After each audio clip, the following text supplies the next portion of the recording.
Alright, what's poppin', people? We're back. And for those that pay attention to Smoke on tiering, you'll know yesterday Dragalge finally has been banned from Sword and Shield NU. It was not even a close vote. It was like 66% in favor of a ban, or 68 around there, which is, again, I think goes to show people did feel at the very least there was a problem with the tier. People still think there's a problem with the tier. But that getting rid of Dragalge was a very good first step. I've already talked ad nauseum about what my opinion was about Dragalge, why I thought it was broken. So just to summarize real quick, I think Substitute Dragalge was flat out just unfair. I think that set was too good in both tournament play and ladder play. It got way too many opportunities to throw up a substitute, and if you didn't have a Escavalier or really good offensive counterplay to it, i.e. just make sure it literally never gets a chance to sub up, which was already pretty hard given how teams, especially more balanced oriented teams, were forced to look in this current meta. It was pretty much always getting one if you just got that one pivot. So I felt it had too many chances to get its like ideal setup and start breaking. Way too limited defensive counterplay. Escavalier was like the only one. Focus Blast reamed all the other answers pretty successfully. I think it also just contributed to the unhealthy metagame that we still kind of do deal with. But I don't want to go, too in-depth there, because like I said, I already talked about that a lot. So instead, I want to talk about a little bit about some Pokemon that I view to benefit and suffer from Dragalge's loss. As always, if you're enjoying this content, leave a like, subscribe if you aren't already. We're trying to hit 5,000 by the end of the year, so let's see if we can. And yeah, let's get into it. Let's start with the winners. Now, you'll notice we have Alola, Guzzlord, Drampa, Duraludon as like our first four. This is just really to do a general other dragon type wall breakers, right? Because hey, Dragalge was the best. Now here are some others. They'll probably be a little bit better. And these aren't one-to-one holes, of course, that they fill, because the only one that really can try to replicate what Dragalge did is Exeggutor Alola. I expect this Pokemon to shoot up in viability now. It was already getting a lot more traction, because it's really good at giving issues to those more standard Vaporeon builds that were popping up, where you're looking at Vaporeon, Rotom-Mow, Escavalier, Talonflame, Mudsdale, and in some sort of filler. Whatever wall breaker you wanted. That became a really common build, and Exeggutor Alola goes really well against that. The reason I think that it's going to shoot up in viability so much is because it tears apart non-Sylveon balance really effectively. Its coverage is even more convenient, I would say, than Dragalge's, because Grass plus Fire is just really good. You throw in Dragon there, and it's basically perfect coverage. It might be perfect entirely. You're looking at Sylveon, and in just general specially defensive Pokemon. Also, wow, that hurt my finger. Okay. But you're looking at people really just being forced to rely on these special walls now that are going to be prone to just getting Leaf Stormed at repeatedly. And you still fill a lot of the voids of what Dragalge did. When you think about some Pokemon that Dragalge was often tasked with soft checking, some of them that are going to come to mind are going to be Pokemon like, say, Vaporeon. And just, some water types in general. It's still a good deterrent to the water moves, so choiced water types don't get to so freely just throw off Hydro Pump still. And of course, like I said, Vaporeon's the big one. Being able to run those teams down pretty successfully, especially if you're a Life Orb for attack set. You're not suffering from Rotom-Mow syndrome of, okay, Vaporeon uses Protect versus me and stalls out my Leaf Storm. You still have Giga Drain to fall back on. You can even run Synthesis just as like a general move with maybe like Giga Drain as your grass type attack. You're not as good in a stack attack, of course, because you don't have the just 4 times effective coverage move there, but it's still like taking over half, I think, if I'm remembering right, from Leaf Storm, so it is pretty heavily pressured still. And in some other ones, I think Drampa, I probably should have put it above Guzz, because I actually think Drampa benefits a little bit more, weirdly enough.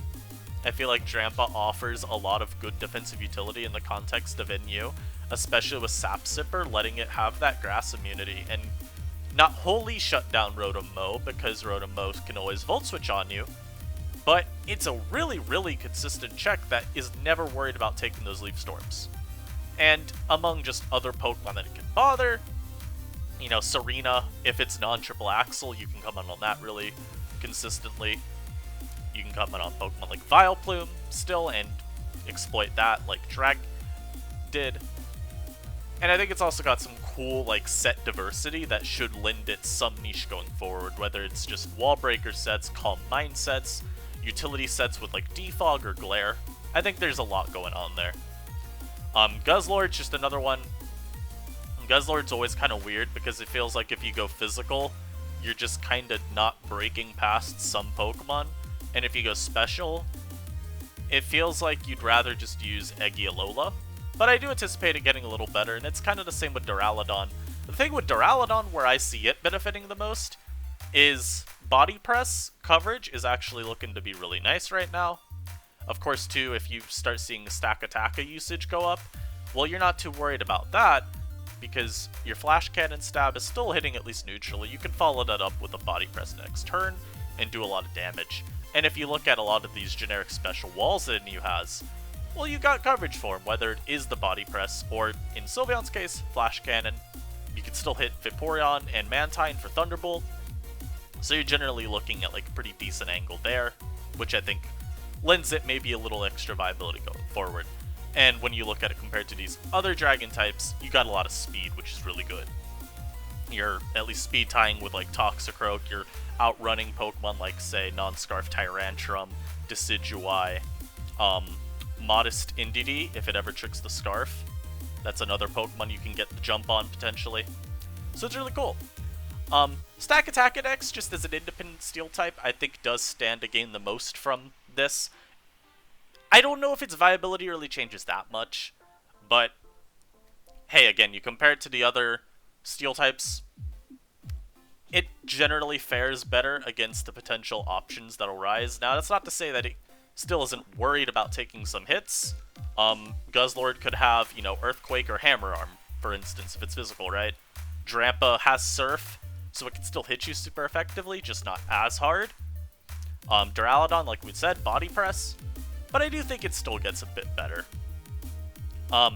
Some special walls I just threw up, Snorlax, Scrafty, Sylveon. Those, on the whole, fare better against the other Dragon types that we have available, especially Snorlax and Scrafty. I think it's just nice now that you can feel more confident switching into those Pokemon and not getting literally 2-hit KO'd, unless you're like, you know, Assault Vest Snorlax. And then, of course, the case of Sylveon, well, Dragalge just had Sludge Bomb.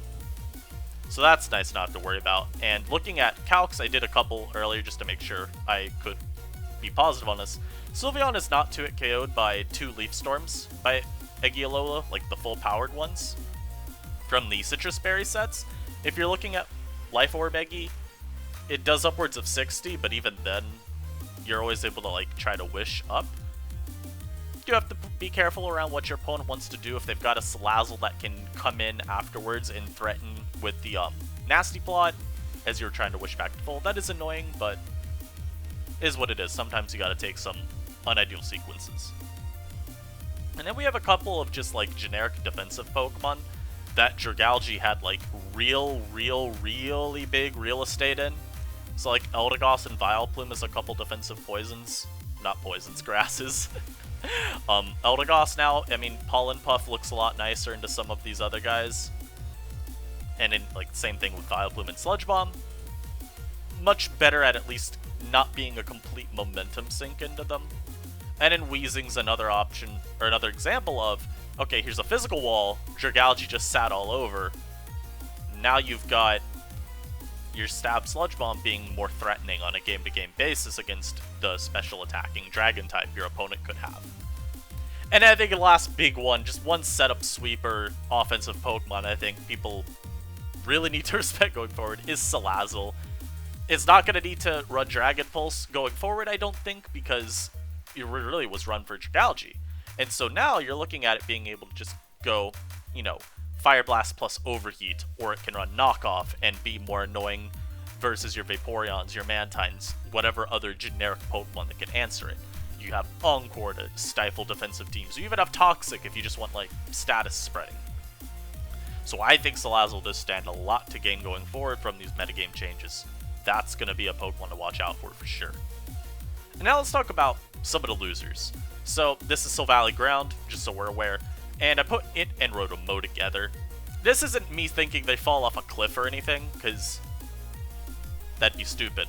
But I do think they lose a little bit from this. Dragalge was one of the most common other pivots that you'd pair with these two when you're talking about heavy pivot spam teams. You know, Talonflame even I could have put there too. I just feel like Talonflame's utility based. These are two more offensive Pokemon, so we'll talk about them instead. Dragalge also had a lot of nice offensive synergy with Silvally Ground when you talk about what mons the both of them drew in. You could have Silvally Ground getting Dragalge in versus like a Quagsire or a, what's it called, Weezing or like a Vileplume.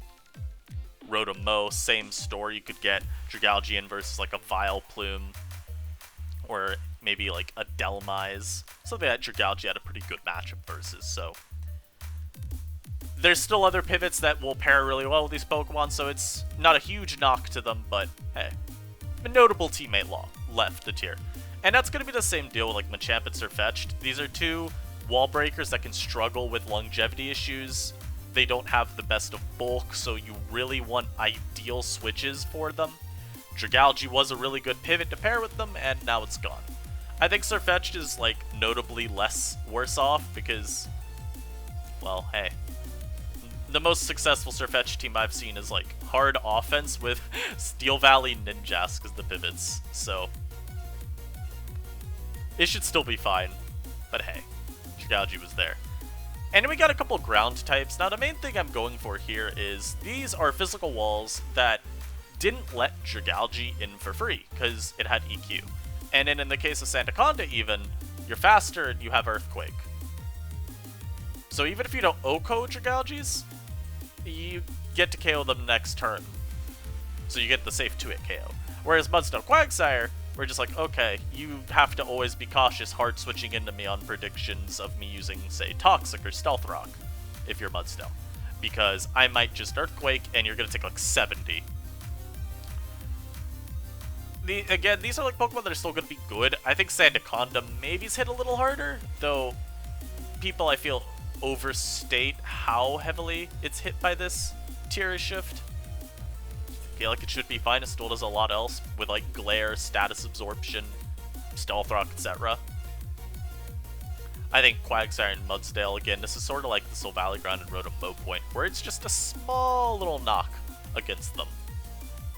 And in the last one we have a Escavalier. Now this one should be pretty obvious for a lot of people. Escavalier, in the eyes of many, I think ended up rising to be the best steel type in the format for a bit, because it was the most consistent answer to Dragalge. You had rest sets being really good long-term answers that could actually keep up with Dragalge, because you didn't take a whole bunch from Focus Blast. Well, now you're looking at a whole bunch of dragon types that just have fire coverage. You know, other than Duraludon, which, I mean, Escavalier seldom carries coverage for it, so it's not even that good of a matchup. You're looking at Flamethrower Egialola, Fire Blast Guzzlord, Fire Blast Drampa. It's a lot worse. It's a lot worse for you. Anyhow, I hope y'all enjoyed this video. I think the Dragalge ban is a impactful one, and going forward we are going to do another survey and see what people think we should do going forward as the Tier Council. Pokemon that probably won't surprise many of y'all to hear is potential on the chopping block next, Rotom-Mow. So I want to talk about impactful ban. That would be insane. Like I said though, I hope y'all enjoyed this video. If you did, leave a like. Again, subscribe if you aren't already. Hope y'all enjoy your day, and I'll see you next time. Peace.